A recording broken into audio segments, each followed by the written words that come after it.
Mesdames et messieurs, bonjour et bienvenue dans cette nouvelle édition des Informidables. Ça y est, le président Poutine a annoncé que la Russie avait développé un vaccin efficace contre le Covid-19, baptisé Sputnik V. Il serait disponible à partir du 1er janvier prochain. Monsieur Ivanovitch, bonjour. Bonjour. Vous faites partie des 70 cobayes sur lesquels on a testé ce nouveau vaccin. Comment vous sentez-vous? Parfaitement bien. Aucun effet secondaire. Alors il n'y a aucune preuve scientifique pour étayer les affirmations russes selon lesquelles le vaccin peut prévenir l'infection au Covid-19. J'ai confiance en ce vaccin. Il fonctionne très bien. Pas d'effet secondaire. La Russie n'a même pas terminé les essais de phase 3.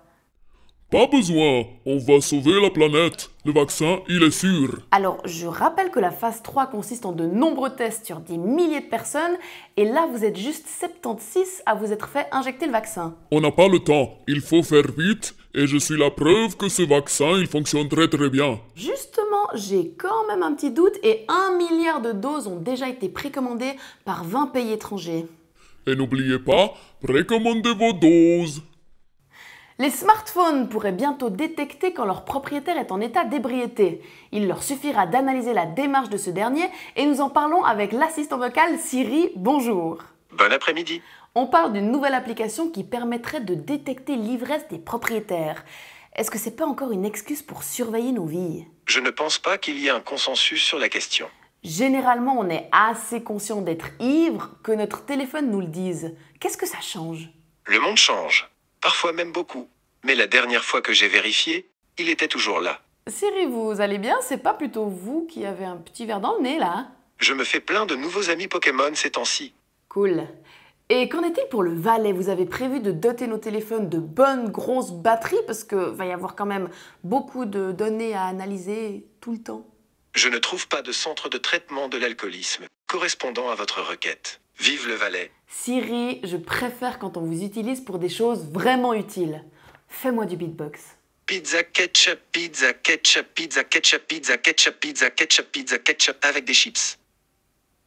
Il ne manquait plus que ça pour parfaire l'année 2020. Un astéroïde pourrait percuter la Terre le 2 novembre prochain.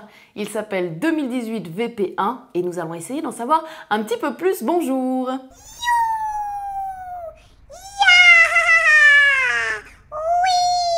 Est-ce que vous avez juste une minute? J'ai quelques questions à vous poser. Ok, mais fais vite parce que j'ai du boulot moi. J'ai pas le temps avec vos conneries. D'accord. Vous comptez frapper la Terre dans quelques semaines. Vous pensez pas qu'on a déjà assez ramassé pour cette année? Je vais te faire péter. Badaboum, badaboum. 2 novembre 2020, veille des élections présidentielles aux États-Unis. Est-ce qu'il y a un lien? Je vais pas non plus dire tous mes secrets, hein. Je vais te faire péter. Du calme quand même. Selon la NASA, vous ne devriez pas être dévastateur parce que vous êtes trop petit. Moi, je suis pas trop petit. Mesdames et messieurs, c'est la fin de ce journal. Merci de l'avoir suivi et je vous donne rendez-vous tout prochainement pour un nouvel épisode des Informidables. Pour toute question, demande d'information ou si comme moi vous trouvez que laisser pousser vos cheveux c'est long, vous pouvez contacter la rédaction à l'adresse mail contact@lesinformidables.ch. Gros bec à tous.